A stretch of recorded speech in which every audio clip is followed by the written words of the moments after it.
back. We're back. Oh, sorry, more enthusiasm. We are back! Stop. Ow. I deserved that. Alright, so... I was going the right way. I just happened to not go far enough. So which ending is canonical? I believe the A ending, where you are the only survivor. Spoilers. Because, yeah, there is that PlayStation Clock Tower game, which I believe is the first Clock Tower game we got. Yes. In North America. In North America, yes. It's true. It was, I seem to remember it made quite a splash at the time, just because it was the first game of its kind. Oh, okay. To kind of come over here. There we go. This is where we need to be. Alright. Yeah, it's like a skeleton dude with, like, backwards leg. Like a frog leg. Oh, yeah. Riding something. It's pretty freaky. So we're just gonna save here, just to be safe. Alright. So... Is this kind of like a point of no return? At this point, yes. Okay. We've already done most of what we need to do, though, so I think we're gonna be okay. So if we don't have a particular item as we go do some spookiness, then would it mean a game over? Actually, no. Now that I'm thinking about it, this isn't a point of no return. Just ignore me. I don't know this game at all. So, time will cause adherence again. So this is a very important phrase. Because, you know, it's just... Kind of seems like gibberish. It kind of is. It's never really explained the significance of that as such. All you really need to know... Time will cause adherence. The clock tower has stopped, as was earlier said in that note you found. Yeah. So now we're going to put this idol where it needs to go. And if we had the scepter, we would have to put the scepter in that green pot right there. But we don't need the scepter, we just need one or the other? Jen, what are you doing? Do we put it on the pentagram? Maybe we do. I'm hoping we didn't have to check the mural again, but I don't think we did because... Oh.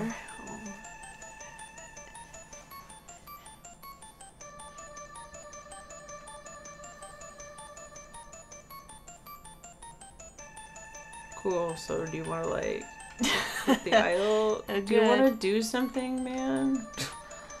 Like, come on. Maybe...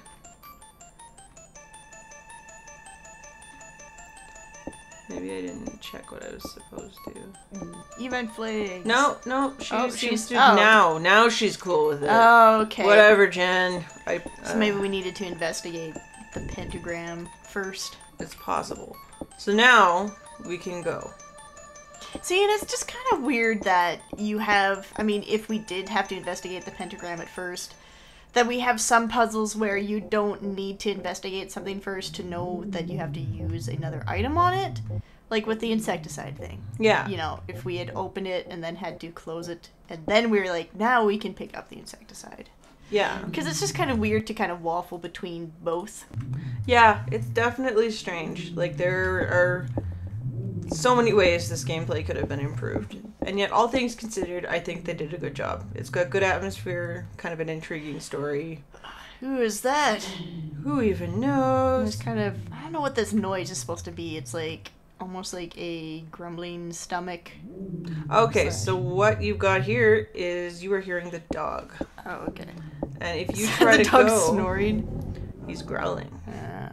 If you go too far... This dog is gonna be like, no. He's twitching a little. Oh, it kind of gives you a couple warnings before, can you, like, keep trying to walk past him? I don't know. Why don't we try? We just saved?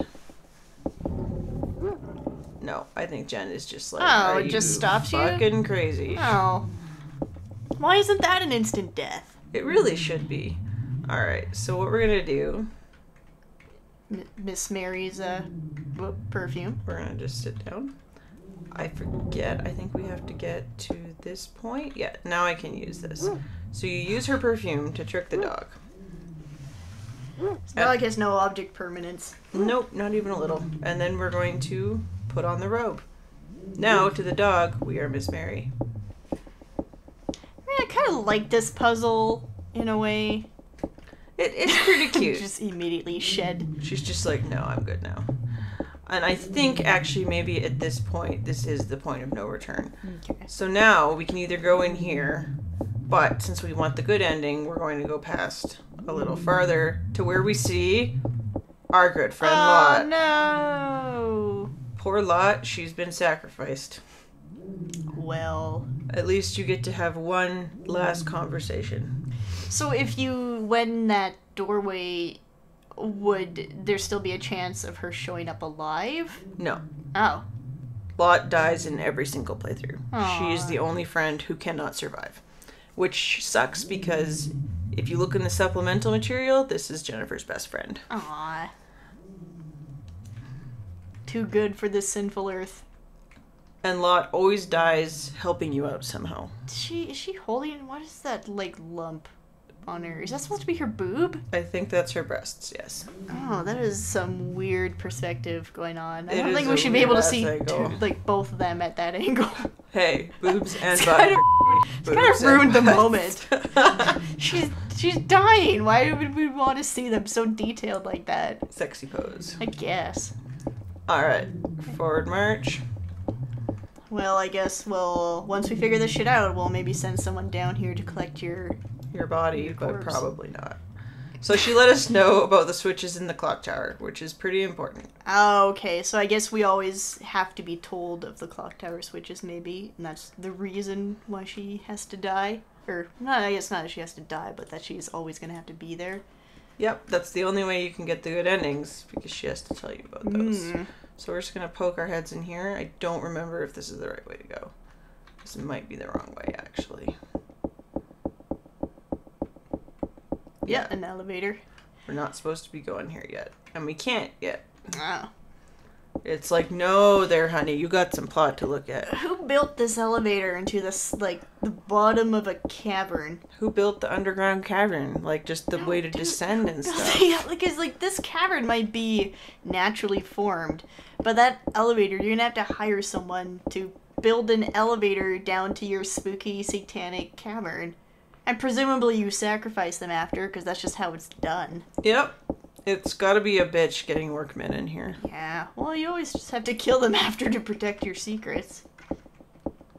So, we're just gonna go forward. We're just gonna pass by that suspicious switchboard. And that can. Kerosene. That will be coming in useful later. We can't pick them up just yet. Not yet. We can't ever pick them up, actually. We have no need for this, but this ham... Oh, yeah. Ham. Always. Yeah. When are you not going to need a ham? Actually, do I still have the ham in the inventory? I don't think I do.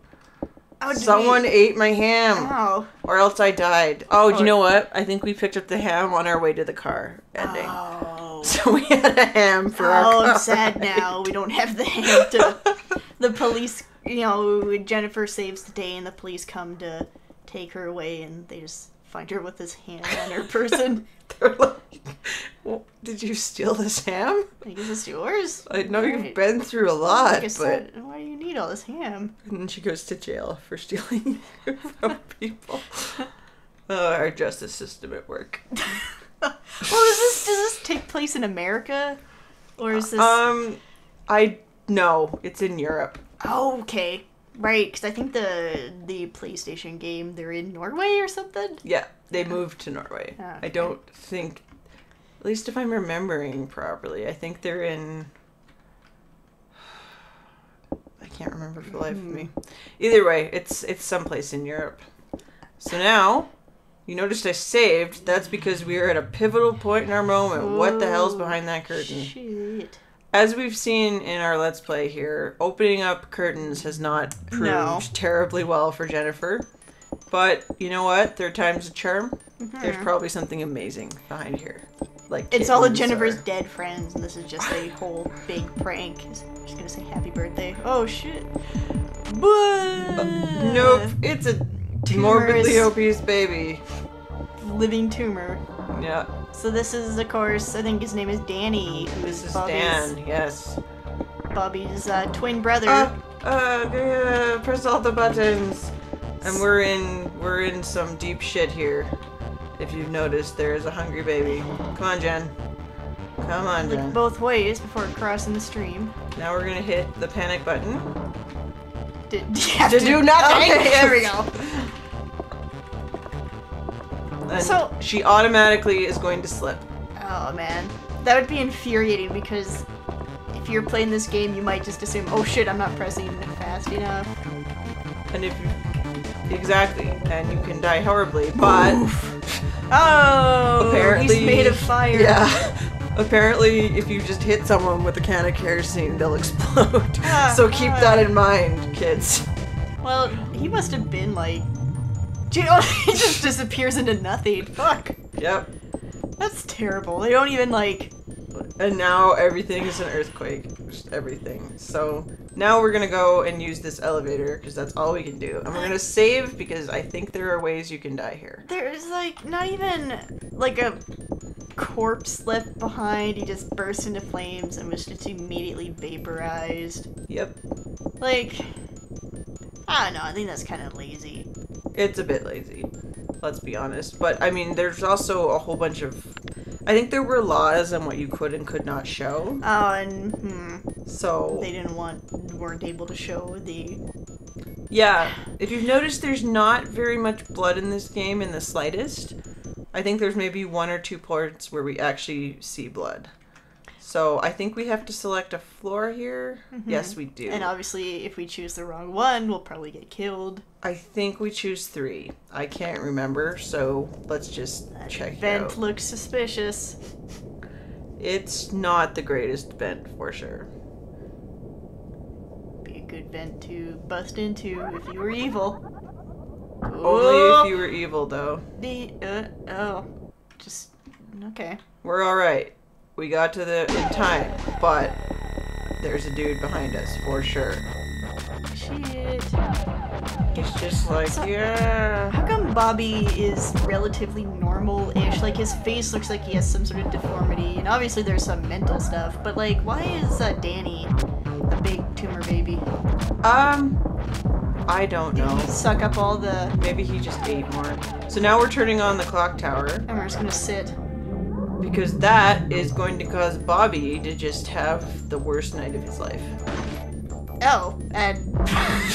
Bye, Bobby. and then part of the railing just collapses, just in time for him to walk into it. Yep. Like, there's some slight noise indicating the clock tower is now operational, but there's not anything, like, loud that would have made... So, now, we smashed the panic button. Oh my god. And we're going to just Oh. electrocute the fuck out of her. Yeah, fuck you.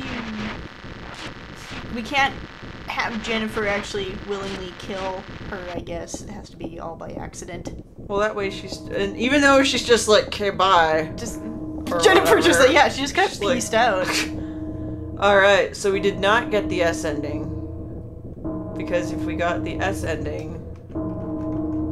Did we freeze? Oh, Okay, there we good. I was just like, alright. If we got the S ending, our friends would be hanging out with us now. Okay. Being sweet. 'Cause Anne would have run in and... Been like, seen hey... us. So hopefully now we're not just... Okay, there we go. So that is Clock Tower. Kind of anticlimactic in its ending. We're just going to stand here for In a the bit. rain. Yep, being great. And soon the credits are gonna start. That sweet, sweet rain animation. Oh, it's Ah. gone now! It was just like, I guess you don't like our rain It's animation? symbolic. You know, I mean, it obviously is. The new day is dawning. The rain has stopped. The storm is over. That was, yeah. So, what did you think? You know, I wish I could, experience it totally blind, you know, because I am sort of familiar with the Clock Tower series. And I mean, like, basically be able to just witness the game as you probably did 10 odd years ago or whatever it was, when it was just something that you had heard of, that, oh, play this game, and you just tried it out. So I mean, like, what did you feel when you originally saw this ending? At that point I'd read walkthroughs, so maybe I had similar things, but I just basically thought, cool, I finished it, that was pretty intense, and I have no idea what happened. Yeah, like, were you satisfied by the ending? Because it did kind of feel like we had this long roller coaster of building, and then we just went careening down for 10 seconds, and then it's over. Like, it felt like it was slow to build, and then once we reached that peak, it was just, bam, over. That's pretty much exactly how I felt. It's not a terribly satisfying ending in a lot of ways, just because it doesn't really give any sense of resolution at all. And maybe that's why they made the second game, in order to kind of continue the story. I couldn't really say. Is it any more satisfying when you are able to save your friends? A little bit. At least you have someone to stand with you. Literally and figuratively. Yeah. And I mean, that's really the only... there are a few variations between endings. Like, sometimes your friends will show up and you'll be like, oh good, I saved them, and then Mary will just kill them. Oh. So, I mean, that is one thing where you can be totally feeling like you did everything you needed to do. I wonder if, like, maybe there was something that you could actually do to save your friends, like, so you're more involved in the process of their rescue rather than it being, it seemed, just how you talk about it, it's just something that you kind of might accidentally trigger. That's what I always found, but I'm pretty sure there are people sitting there going, no, this is totally how you do it. Oh yeah, there's like a key sequence of events. I guess what I mean is that maybe... I mean, you deliberately, like, both you, the player, and Jennifer has to deliberately do some actions to help your friends, not just kind of blindly, put in, oh, I do this first and then this second, and, and it's just a sequence of events rather than Jennifer deliberately moving, I have to rescue Anne by doing this, not just, I do this, and then she is rescued. And I think they did kind of address that in the next game. Unfortunately, something that didn't carry over from this game is a sense of atmosphere. Mm-hmm.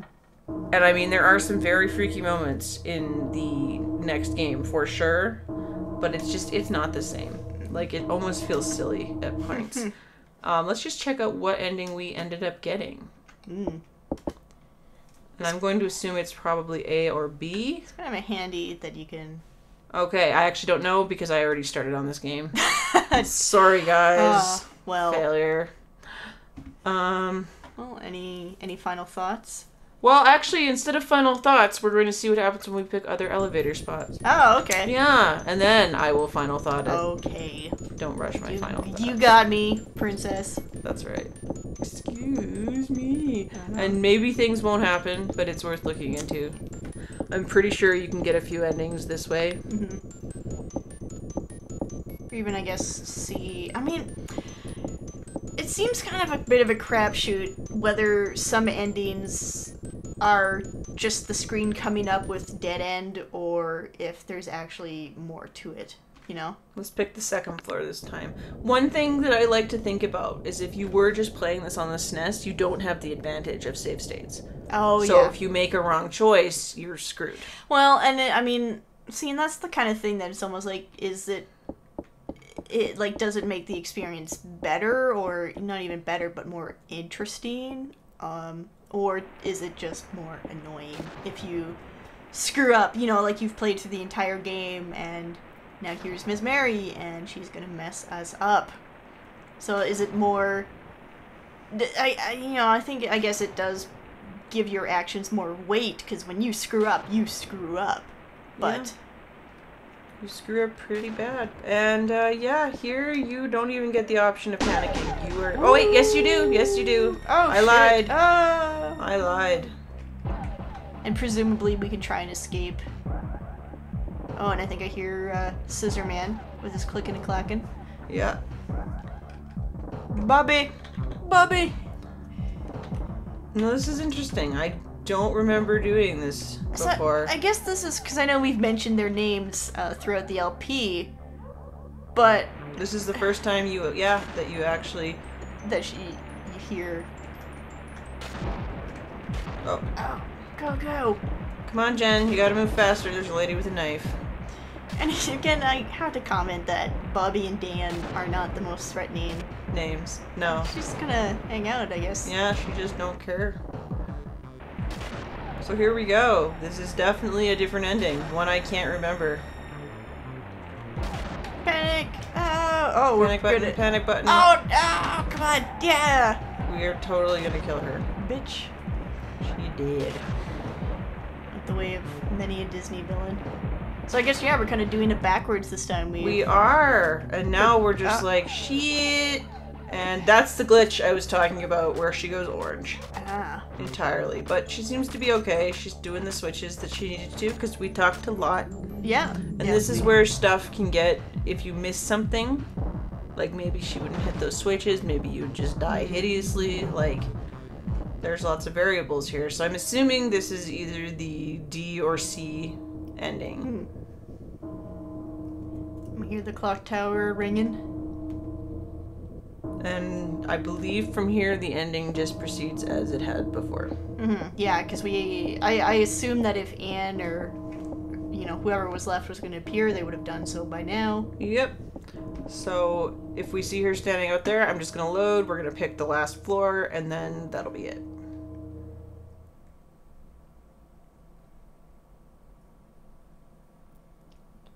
Blank screen. Jennifer. Okay, there we go. So, last floor. See where we're at. That was kind of, I kind of like that though, where, we didn't, because I think, mind you, I'm saying this knowing that we were close to the end. I think most people would maybe go, let's go to the top floor first. But, that's a nice option for if you decide to maybe try, you try floor number 1, floor number 2, floor number 3 first to see what happens on each floor. Okay, so 1, you can't do shit all in. Ow. So that's the end of our adventure. That's a shame. Do we want to get Miss Mary to kill us? Sure. Let's just go to 2 and let Miss Mary have her revenge. And I feel like maybe that's a good note to end on. It's a terrible note. This is the alternate universe for... Yeah, Jennifer just does nothing. All for naught. I know that there are endings that you can get where you go into the elevator and all that happens is a puddle of blood comes out from under the door. Because you just died. And it's just kind of randomly triggered somehow? I believe that if you do not talk to Lot. Oh, okay, because you don't have the means to kill Scissorman. Yes. I could be wrong, but I believe that is what triggers that one. So I'm just gonna hit nothing and let Mary stab me in the face. So, she does refer to Jennifer as her daughter here. So, was this how things were supposed to go? Were they, planning on murdering them all in one night? And did something happen to change that? Were they gonna care for them for a little bit? I think what ended up happening is the plan was always to kill them that night. That's why the lights went off. That's why everybody just disappeared. And I think that they have probably been doing this for a while. Because they've been They've been keeping Dan fed. And I do believe that they have to sacrifice to keep Dan fed. I'm not entirely sure how that one works. But so then perhaps Bobby could have been relatively normal.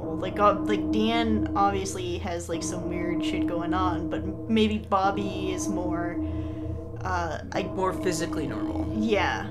More physically normal, and perhaps if he was raised in a not satanic family, maybe more mentally better. Possible. I know that in Jennifer's father's note, he said that both of them were malformed and demonic. It's interesting, but in the second game, the killer wears a horror mask in order to resemble Scissorman. So there's kind of the implication there that Bobby might be wearing a mask. Oh, okay. It's hard to say. Yeah. Is it Bobby was wearing a mask or Bobby was deformed. And it may be that the original game wanted Bobby to be deformed, and then the second game just changed canon just in order to fit in with the plot twist in that game, which I'm not going to spoil, even though it's not terribly interesting. Let's just everyone is Scissor Man. But I do still really enjoy that game, even though it's flawed. I think that in terms of, especially for its time on the SNES, this game is 20 years old. Wow. Yeah, 1995. Yep. They're almost 20 years. Almost 20 years old. So for a 20-year-old game, it's still fairly impressive. Yeah. Just to think. I think it kind of laid foundation for a lot of later games and just kind of tone and just because I can't remember how many games before this kind of did the survival horror thing. Not many, actually. I think this might have been one of the first and maybe the only on the SNES particular. I know that Sweet Home came before all of this. That one, though, you could attack. But you would get in... I'm trying to remember now. I'm pretty sure you would get into random battles, and it was like an RPG. You would have to attack you're right, stuff. If I'm remembering correctly. It was, but I mean, in terms of games that had that kind of structure, there weren't too many, at least available on most commercial systems. Yeah. So, I mean, it makes it unique in that regard, and I don't know, I think it's worth a play. I do. Even if you have to get the crappy ending, or just look at a walkthrough, just, it's a neat experience. Yeah. I think that's what it really boils down to. Okay. All right. Thanks for watching, guys. All right.